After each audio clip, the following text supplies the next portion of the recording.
If you look at the news or the current affairs from the last week, you will be realizing that the most of the limelight has been stolen by the budget and the economic survey, which we have already discussed when we talk about the highlights of the budget, which we have made a special video on that. We have discussed the economic survey.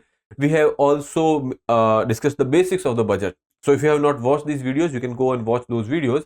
But despite that, there was some political developments which has happened in the past week that can be of importance for our examination. That is, be it presidential address, be it the privilege motion in the parliament, or writ jurisdiction of the courts, etc. These are something which we need to discuss because they have been in the news in the past week. Okay, so let's start with the discussion. Herein today we'll be talking about three topics. Okay, considering the week was stolen, or the most of the news was stolen by the budget and the economic survey, we'll be talking about the parliamentary privileges.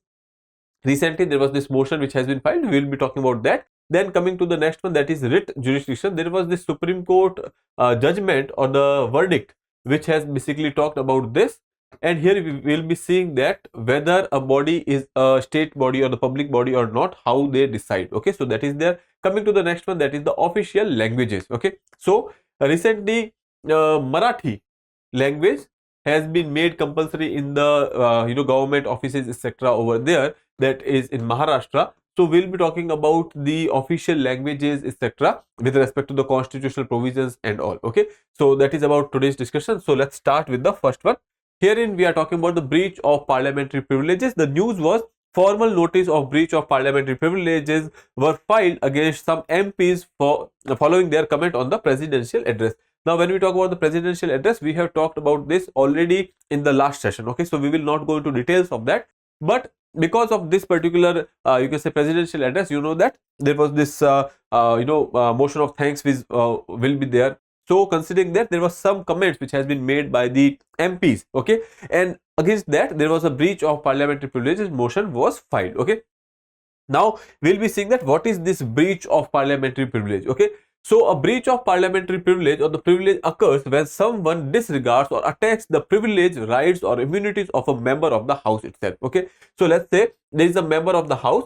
Now the member has some privileges, some kind of immunity is there. Okay, and now if someone is breaching it or making an attack on it, so then we can say that it is a breach of the privilege of a particular member. Okay, now here you can say what is parliamentary privilege. Here we are talking about the breach of the privilege. What is parliamentary privilege? Okay, so parliamentary privileges and immunities are special rights which has been granted to the MPs and MLAs to ensure that effective functioning without any external interference. Now, if you are in the house, you are the representative of people, and you need to make sure that you speak your mind over there. You make sure you present the demands or whatever concerns are there of your people in front of the, you can say, parliament. Okay, now in that regard, it is important that you are unbiased. There is no pressure over you. So, and you are free from any kind of external influence. Okay, so for that there is this privileges which has been made, and you can say that there are some privileges and immunities which are there in constitution. If you talk about, so there is this article, that is article 105, which basically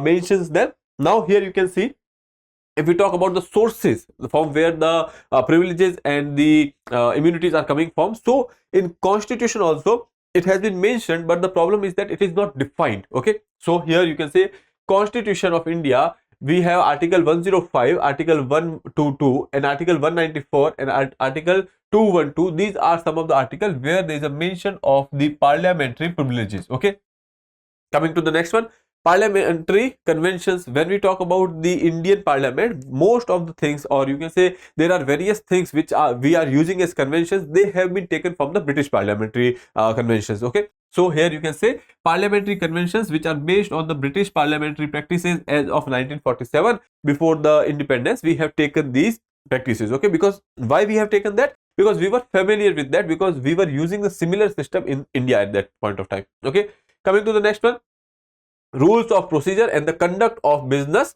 There are certain rules which are there that for Lok Sabha as well as of Rajya Sabha. So rules of procedure and the conduct of business which is there from there we take the source of the parliamentary privileges. Other than that, there are some of the judicial interpretations which are there. So considering that also, we take some of the privileges over there, and statutory laws. But currently we do not have such law when we are talking about the parliamentary privileges. Okay, so that is about the sources and what are the parliamentary privileges. Okay, so with that we can move further to the next point, that is basically the parliamentary privileges include what privileges are there. So there are some of the individual privileges which are there, that is freedom of speech, immunity from the legal proceedings, and the freedom from arrest. Okay, so when there is session which is going on, during that time a person cannot be arrested over there, a member of parliament cannot be arrested without the permission of the chair over there. So these are some of the, you can say, privileges which are individual privileges which are there for the MPs and MLAs.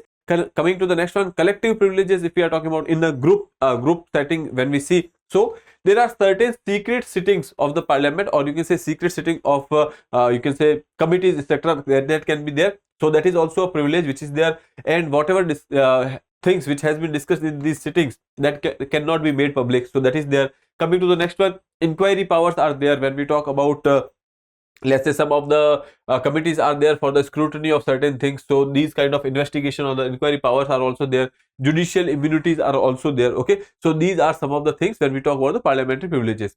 Other than that, there is this one article which has been mentioned over here, that is article 87, that is talking about the president's address, which we have already discussed, but you can go through this. President addresses both houses of parliament at the start of the first session after each general election and the commencement of the first session of each year, that is budget session. Okay, so this is about the parliamentary privileges and the presidential address, which we have already talked about. Now we can move to the next one. From the exams point of view, this is important because that much is there, because we do not have codified privileges, we do not have the list of the privileges. Okay, so we are relying on the convention, we are relying on the rules and of the procedure, etc., in the houses of the parliament, judicial interpretations, all these things are there. Okay, so now let's move further. Before moving ahead, I would like to tell you that IAS GS foundation courses are being offered by Drishti IAS at our new center, that is Noida sector 15.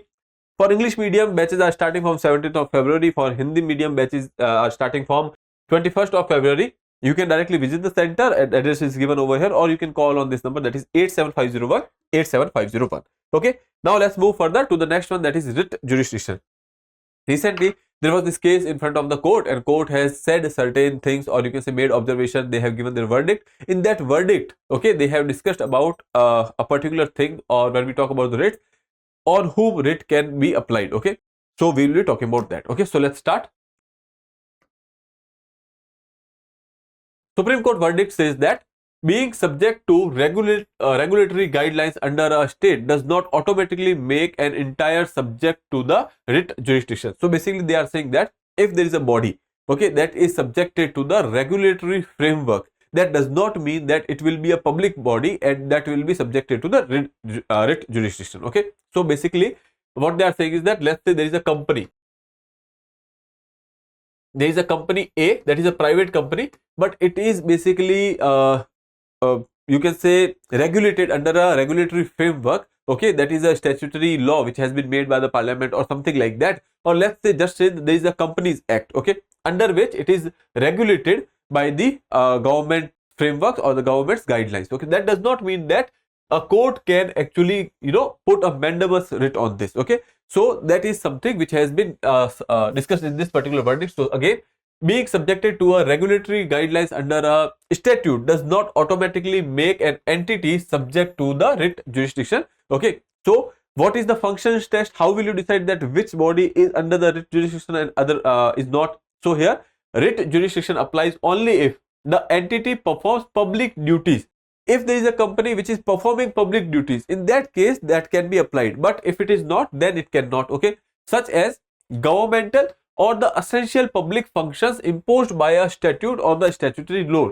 So basically what they are saying is that there is a public function which is being performed by a company. Let's say a PSU is there. Now PSU is a public body because PSU has been made under a particular statute, and then it has basically given a particular job, okay, that you have to do this. Okay, in that case PSU can come under the writ jurisdiction. Okay, so that is the idea over here, that if that is a body which is performing a public function, okay, public duty or public function. In case a PSU which is not having a direct public function or public duty, then it can be a different story. Okay, so that is what they are saying, that if that particular body is performing a public duty or public function such as the governmental or the essential public functions imposed by the statute, then it will be under the writ jurisdiction.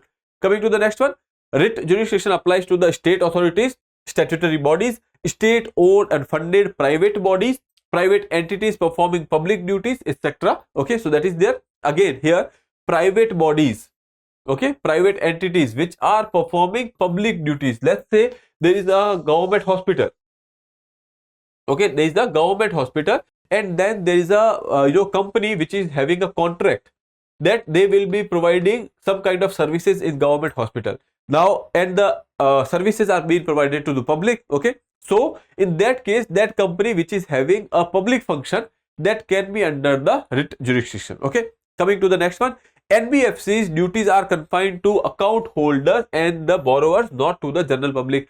Here in this particular case, the real question was that whether NBFCs, that is non-banking financial companies, now these are public bodies or not, if they are whether they are under the writ jurisdiction or not. Okay, so here court has made it clear that this is only having an obligation towards their own customers and not to the general public, and that is why they are not under the writ jurisdiction. Okay, public law element requirement. So basically they are saying that there is a requirement, that is, if a private body denies rights concerning the public duty imposed on it, a writ can be enforced. Okay, let's say there is a right which is to be provided by that particular company, and now they are denying it. Okay, so let's see, if a private body denies the right concerning a public duty imposed on it, if there is a public duty which has been imposed on that particular company and now the company is not performing that duty, in that case there can be a writ. Okay, so that is the idea behind the writ jurisdiction, that if there is a body, be it private, public, if it is having an obligation to perform a public duty by a statute or otherwise, if it is having an obligation to perform the public duty and now they are not, in that case there can be a writ jurisdiction. Okay, now let's move further. What are the writs? We have talked about the writ jurisdiction and the Supreme Court verdict. What are writs? So here you can see, writ is a legal order which has been issued by a constitutional court. Okay, constitutional court here means that a court which is authorized by the constitution to issue the writs. Okay, in India there are two courts. One is the Supreme Court and the High Courts. High Courts and the Supreme Courts are having the writ jurisdiction. When we talk about the writ jurisdiction, we can say that the writ jurisdiction of High Court is broader than the Supreme Court. Supreme Court can issue a writ only in case of fundamental rights. Okay, there are 6 writs which are there. Supreme Court can actually issue that writs only. Okay, but when we are talking about the High Court can issue a writ for other reasons as well. Okay, so that is there. So a writ is a legal order issued by the Constitutional Court under Article 32 and 226 of the Indian Constitution to protect citizens' right. It is adopted from the English prerogative writs. Okay, again Article 226 is for the High Court and Article 32 is basically your remedies, that is for the Supreme Court. Okay, coming to the next one, authority to issue writs. So Supreme Court under Article 32, we have talked about it, for the fundamental rights. Okay, for the violation of fundamental rights. Again, this is only for the violation of the fundamental rights. Okay, so that is there. Coming to the next one, High Courts under Article 226, they can issue writs for the enforcement of fundamental rights and other legal rights as well. So basically what they are saying is that along with the fundamental rights, they can impose a legal right or they can enforce a legal right as well. So here we can say that Supreme Court can only issue writs for fundamental rights. So that is why High Courts are having a wider writ jurisdiction. Okay, coming to the next one, Parliament under Article 32 can empower any other court. Okay, so Parliament can empower any other court to issue a writ. Right now only High Court and Supreme Court are having this power. Parliament can by making a law, they can tell that this court will also have the right to issue writs, but right now it is not the case. Okay, so but no such provision has been made till yet. So this is about the writ jurisdiction. Now if we talk about the types of the writs, okay, so here are some 5 types which has been given. One is your habeas corpus, second is mandamus, third is quo warranto, fourth is prohibition, and the certiorari. If we talk about the habeas corpus, okay, I might have told you that there are 6 writs, there are 5 writs which are, when we talk about the Supreme Court, they can issue in the case of the violation of the fundamental rights. Okay, so habeas corpus, Habeas corpus can be a writ which can be issued when there is a body which has been detained illegally. Okay, so in that case, it can be you can say issued to release that particular person. So here, direct the release of any person detained illegally or unlawfully. Okay, so it can be issued against a public authority as well as a private individual. A private individual cannot hold a person in his custody without law. Let's say when kidnapping. Okay, kidnapping is basically unlawful activity. Okay, and someone has detained a person unlawfully, so in that case also there can be a writ against a private individual as well. Okay, now it can't be issued against a lawful detention if there is an arrest, so in that case you cannot go for this. Then proceedings concerning the contempt of the court or the legislature, this detention outside the court's jurisdiction. Okay, so in such cases you cannot issue the writs. Okay, then coming to the mandamus. Mandamus is the second type, that is to direct a public body to do its duty. Okay, mandamus means to mandate someone to whenever there is a mandatory duty which is there and you are not performing it, in that case courts will say that you have to perform this duty. They can mandate you to perform that particular duty, so that is your mandamus. Okay, it can be issued against a public body, a corporation, an inferior court, tribunal, or government. Okay, and against whom you cannot issue this, that a private individual body. You cannot tell a private individual that you have to do it. Okay, if he wants to do it, they can, otherwise that will be a violation of his right to freedom. Okay, so that is there.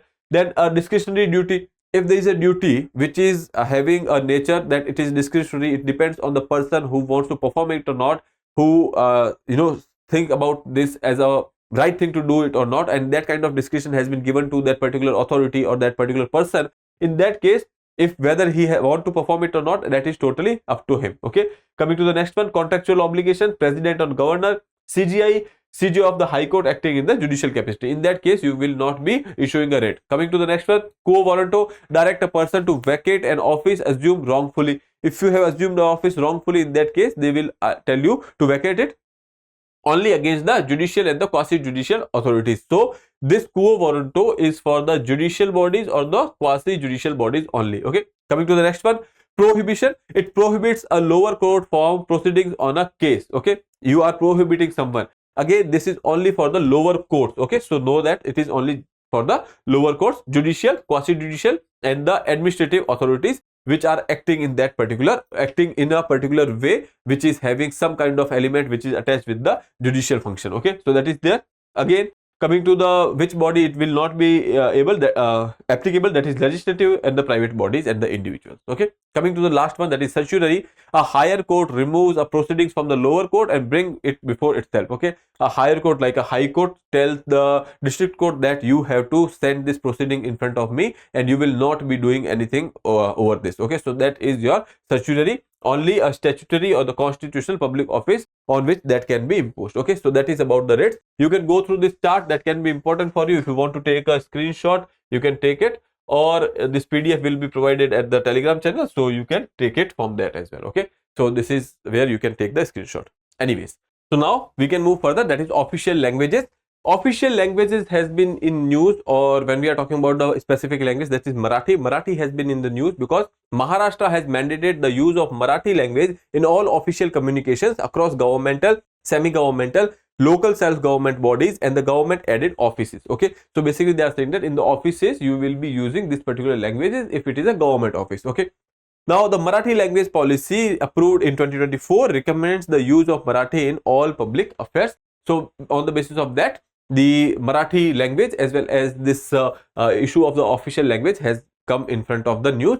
So let's talk about this. Okay, now we will be focusing on the elements which can be asked from the statics point of view. So we'll be focusing on the constitutional provisions and similar things. Okay, so India has two official languages, one is Hindi and second is English, and there are 22 scheduled languages which are there in the 8th schedule of the constitution. Okay, whatever language is mentioned in the 8th schedule, that is called as the scheduled languages, and there are 22 of them. Okay, now it includes Assamese, Bengali, Bodo, Dogri, Gujarati, Hindi, Kannada, Kashmiri, Konkani, Maithili, Malayalam, Manipuri, Marathi, Nepali, Odia, Punjabi, Sanskrit, Santhali, Sindhi, Tamil, Telugu and Urdu. Okay, so these are languages which are mentioned over here in the 8th schedule. Okay, Part 17 of the Indian Constitution deals with the official languages. Articles are there from Article 343 to Article 351. Okay, so let's see some of the constitutional provisions over here. So see, Article 345. Article 345 of the Constitution states that the state legislature can choose one or more language to be the official to be used for the official purpose. So the state legislature can decide that which languages can be used for the official purposes, like that they have done in the Maharashtra. Coming to the second one, this includes the language or the languages already spoken in the state or Hindi language. Okay.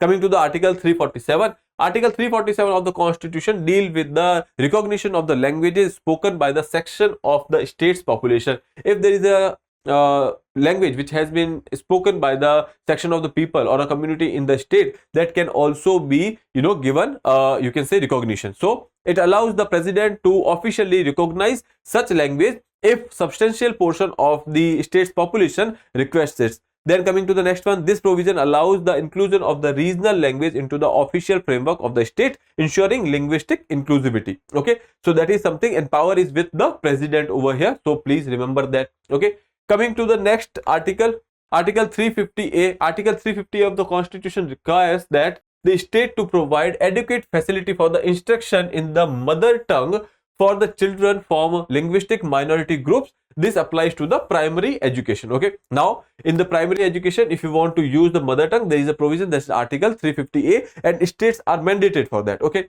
now if you talk about the national education policy, so similar provision is there in that as well. Coming to the Article 351, Article 351 of the Constitution provides for the promotion of the spread of Hindi as a link language without overriding the linguistic rights of the states to promote their official language. Okay, so basically what they are saying is that Hindi can be promoted without you can say overriding the linguistic rights of the states to promote their own official language. Okay, so that is about the articles or the provisions which are there in the Constitution with respect to the official languages. Okay, I hope that is clear. So in the end, now we will be having a question for you which you have to attempt and answer to me in the comment box. That is, which writ is issued to direct the release of a person detained unlawfully? Mandamus, habeas corpus, certiorari, or quo warranto? Okay, so you can attempt this question, answer to me in the comment box. With that, I would like to take your leave. I'll see you in the next episode. Till then, have a nice day. Thank you. Please subscribe the channel and study well.